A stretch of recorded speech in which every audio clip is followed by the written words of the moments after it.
Hi good morning. അപ്പോൾ നമ്മുടെ ഇന്നത്തെ റെസിപ്പി എന്ന് പറയുന്നത് ഒരു അടിപൊളി ബട്ടൂര റെസിപ്പിയാണ് കേട്ടോ. ബട്ടൂര എന്ന് പറയുമ്പോൾ കുറേ ജോലികളുണ്ട്, കുറേ സമയമെടുത്ത് ചെയ്യുന്ന ഒരു പ്രോസസ്സാണെന്നാണ് എല്ലാവരും വിചാരിച്ചിരിക്കുന്നത്. ഞാൻ നേരത്തെ ബട്ടൂരയുടെ റെസിപ്പി ഒരെണ്ണം ചെയ്തിട്ടുണ്ട്. ഇത് അതിലും വളരെ ഈസി ആയിട്ട് ഒരു 3 മണിക്കൂർ കൊണ്ട് തയ്യാറാക്കാൻ പറ്റുന്ന ബട്ടൂരയാണ്. 3 മണിക്കൂർ കൊണ്ടെന്ന് വെച്ചിട്ടുണ്ടെങ്കിൽ നമ്മൾ കുഴച്ച് വെച്ചിട്ടുണ്ടെങ്കിൽ 3 മണിക്കൂർ കഴിഞ്ഞ് പിന്നെ പരത്തി പൊരിച്ചെടുക്കുക, അത്രയുള്ള പരിപാടി. അപ്പോൾ എങ്ങനെയാണ് നമുക്ക് നമ്മുടെ ബട്ടൂര തയ്യാറാക്കുന്നതെന്ന് നോക്കാം. പക്ഷേ ഇതിൽ ഈസ്റ്റ് ഒന്നും ചേർക്കുന്നില്ല. ഈസ്റ്റിന് പകരം നമ്മൾ വേറെ കാര്യമാണ് ചേർക്കുന്നത്. അപ്പോൾ ഈസ്റ്റ് ചേർക്കാതെ പുളിയില്ലാത്ത രീതിയിലുള്ള ബട്ടൂരയാണിത്. അപ്പോൾ എങ്ങനെയാണ് നമ്മുടെ ബട്ടൂര ഉണ്ടാക്കുന്നതെന്ന് നമുക്ക് നോക്കാം. നമുക്ക് നമ്മുടെ ഇൻഗ്രീഡിയൻസ് നോക്കാം. ഞാനിപ്പോൾ 3 കപ്പ് മൈദപ്പൊടി എടുത്തിട്ടുണ്ട്. 3 കപ്പ് മൈദപ്പൊടിക്കുള്ള അളവുകളാണ് പറയുന്നത്. 4 ടേബിൾ സ്പൂൺ റോസ്റ്റഡ് റവയാണ് കേട്ടോ. റോസ്റ്റഡ് റവയാണെങ്കിലും റോസ്റ്റ് ചെയ്യാത്ത റവയാണെങ്കിലും കുഴപ്പമൊന്നുമില്ല. വെള്ളത്തിൻ്റെ അളവിൽ ചെറിയ വ്യത്യാസം വരുന്നേ ഉള്ളൂ. പിന്നെ എടുത്തിരിക്കുന്നത് 4 ടീസ്പൂൺ തൈരാണ്. പുളിയില്ലാത്ത തൈര് എടുക്കണം, 4 ടീസ്പൂൺ. പിന്നെ എടുത്തിരിക്കുന്നത് 1.25 ടീസ്പൂൺ ബേക്കിംഗ് പൗഡറാണ്. ബേക്കിംഗ് സോഡയല്ല കേട്ടോ, ബേക്കിംഗ് പൗഡറാണ്, അത് മാറിപ്പോകരുത്. പിന്നെ വേണ്ടത് ഉപ്പ്, എണ്ണ, ഈ കാര്യങ്ങളൊക്കെയാണ്. പിന്നെ ഇളം ചൂടുവെള്ളം നമുക്ക് കുഴയ്ക്കാനായിട്ട്. അപ്പോൾ ആദ്യം നമുക്ക് മൈദയിലേക്ക് റവ ചേർത്ത് കൊടുക്കാം. ഇനി നമ്മൾ 1.25 ടീസ്പൂൺ നമ്മുടെ ബേക്കിംഗ് പൗഡർ ചേർക്കുന്നുണ്ട്. ബേക്കിംഗ് സോഡ ആയി പോരുത്, അത് വീണ്ടും ശ്രദ്ധിക്കുക. ഞാൻ 2 പ്രാവശ്യം എടുത്തു പറയുന്നത് എന്താണെന്ന് വെച്ചാൽ തെറ്റി പോവാതിരിക്കാനാണ്. പിന്നെ നമുക്ക് ആവശ്യത്തിന് ഉപ്പ്, ഞാനിപ്പോൾ ഒരു ടീസ്പൂൺ ഉപ്പ് ചേർക്കുന്നുണ്ട്. അത് നമ്മുടെ ടേസ്റ്റ് അനുസരിച്ച് ഉപ്പിൻ്റെ അളവിലൊക്കെ ചെറിയ വ്യത്യാസം വരാം. പിന്നെ നമ്മൾ ചേർക്കുന്നത് തൈര്, പുളിയില്ലാത്ത തൈരായിരിക്കണം. ഞാൻ 4 ടീസ്പൂണാണ് തൈര് എടുത്ത് വെച്ചിട്ടുള്ളത്. ഒരുപാട് വെള്ളം പോലെയുള്ള തൈരല്ല, ഈ ഒരു മീഡിയം തിക്നെസ് ഉള്ള തൈരാണ്. പിന്നെ ഒരു 1.25 ടീസ്പൂൺ മുതൽ 1.5 ടീസ്പൂൺ വരെ ഓയിലും ചേർത്ത് കൊടുക്കുക. ഞാനിപ്പോൾ വെജിറ്റബിൾ ഓയിലാണ് ചേർത്തിട്ടുള്ളത്. ഇത്രയും ചേർത്ത് നന്നായിട്ടൊന്ന് മിക്സ് ചെയ്യാം. ഇതെല്ലാം ചേർത്ത് നന്നായിട്ട് മിക്സ് ചെയ്തതിന് ശേഷം നമുക്ക് കുറച്ചായിട്ട് വെള്ളം ചേർത്ത് കുഴച്ചെടുക്കാം. അപ്പോൾ ഇതൊരു 3 മണിക്കൂർ റെസ്റ്റ് ചെയ്യാൻ വെച്ചാൽ മതി കേട്ടോ. ഒരുപാട് സമയമൊന്നും റെസ്റ്റ് ചെയ്യാൻ വെക്കേണ്ട ആവശ്യമില്ല.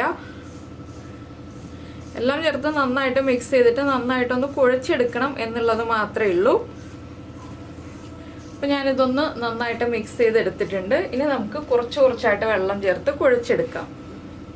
ചെറിയ ചൂടുവെള്ളമാണ്, ഒരുപാട് ചൂടുള്ള വെള്ളം എടുക്കാനും പാടില്ല. ഇനി ഇത് നമുക്ക് ചപ്പാത്തി മാവിൻ്റെ ആ ഒരു പാകത്തിൽ കുഴച്ചെടുക്കാം. അപ്പോൾ ഞാനിത് നന്നായിട്ട് കുഴച്ചെടുക്കട്ടെ. ഞാനിപ്പോൾ നല്ല സോഫ്റ്റായിട്ട് നമ്മുടെ മാവ് കുഴച്ചെടുത്തിട്ടുണ്ട്. കണ്ടോ, ഇതുപോലെയാണ് കുഴച്ചെടുത്തിട്ടുള്ളത്. ഒരു 5-6 മിനിറ്റ് സമയം എടുക്കും കേട്ടോ നമ്മൾ ഇതുപോലെ കുഴച്ചെടുക്കാനായിട്ട്. ആ റവയൊക്കെ ഒന്ന് സോഫ്റ്റായി വന്ന് ഇതുപോലെ ആയി വരാനായിട്ട് ഒരു 5-6 മിനിറ്റ് സമയം എടുക്കും. ഇനി നമുക്ക് ഇതിന് മുകളിലായിട്ട് കുറച്ച് ഓയിൽ ഒഴിച്ചു കൊടുക്കുക. കുറച്ച് ഓയിലൊന്ന് ഇതുപോലെ ഒന്ന് തടവി കൊടുക്കണം. അതിനുശേഷം ഈ ഒരു ബോളിൻ്റെ അടിഭാഗത്തും പാത്രത്തിൻ്റെ ഇൻസൈഡിലും എല്ലാ സൈഡിലും ഒരുപോലെ ഓയിൽ അപ്ലൈ ചെയ്ത് കൊടുക്കുക. ഒട്ടും തന്നെ നമ്മൾ മാവ് ഡ്രൈ ആയി പോകാതിരിക്കാനാണ് നമ്മൾ ഇതുപോലെ ഓയിൽ തടവി കൊടുക്കുന്നത്. ഇനി ഒരു നനഞ്ഞ ക്ലോത്ത് ഉപയോഗിച്ച് അല്ലെങ്കിൽ ഒരു ക്ലിംഗ് ഫിലിം ഉപയോഗിച്ചോ നമുക്കിതൊന്ന് കവർ ചെയ്ത് വയ്ക്കാം. ഒരു 3 മണിക്കൂർ ഇത് റെസ്റ്റ് ചെയ്തിട്ട് നമുക്ക് ബാക്കിയുള്ള കാര്യങ്ങൾ ചെയ്യാം. അപ്പോൾ ഇതൊരു 3 മണിക്കൂർ റെസ്റ്റ് ചെയ്യട്ടെ.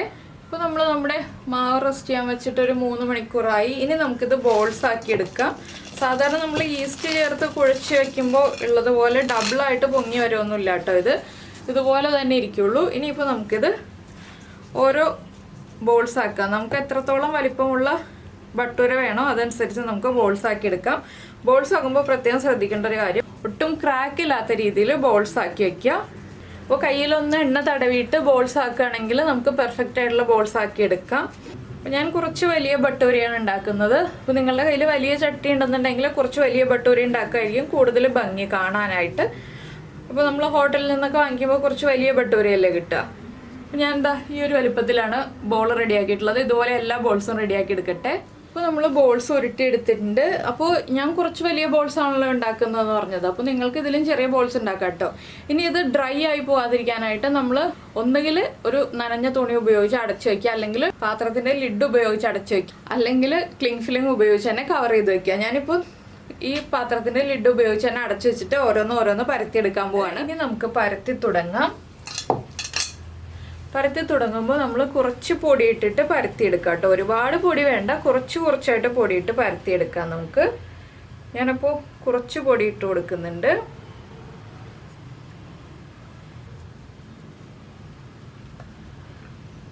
ഒരുപാട് തിക്കായിട്ടും പരത്തരുത്, വല്ലാതെ തിന്നായിട്ടും പരത്തരുത്. ഒരു മീഡിയം തിക്നെസ്സിൽ പരത്തിയെടുക്കുക.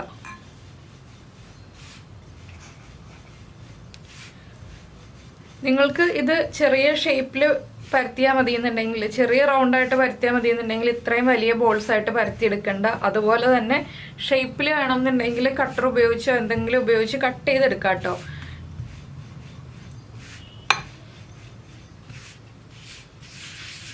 ഒന്ന് ഒട്ടിപ്പിടിക്കുന്നു എന്ന് തോന്നുകയാണെങ്കിൽ കുറച്ചുകൂടി പൊടി ഇട്ട് കൊടുക്കാം. ചെറുതായിട്ടൊന്ന് പൊടി ഇട്ട് കൊടുക്കാം.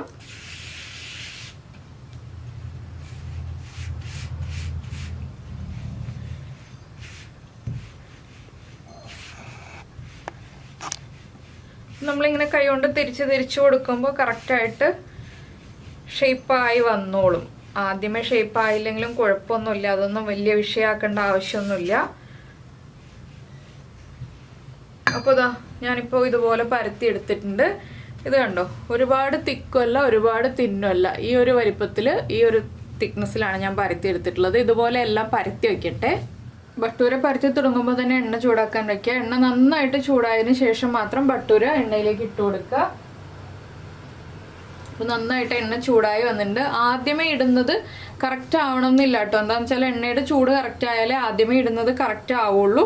അപ്പോൾ എണ്ണയുടെ ചൂട് കറക്റ്റ് ആണോ എന്നുള്ളത് നമ്മൾ ആദ്യമേ ഒരെണ്ണം ഇട്ട് ചെക്ക് ചെയ്യുക. അതിനുശേഷം കറക്റ്റ് ആയിട്ടില്ലെങ്കിൽ 2 മിനിറ്റ് വെയിറ്റ് ചെയ്തിട്ട് നമുക്ക് എണ്ണ ചൂട് കറക്റ്റ് ആയി കഴിയുമ്പോൾ അടുത്തത് റെഡിയായി വന്നോളും. ആദ്യത്തെ റെഡി ആയില്ല എന്നുണ്ടെങ്കിൽ.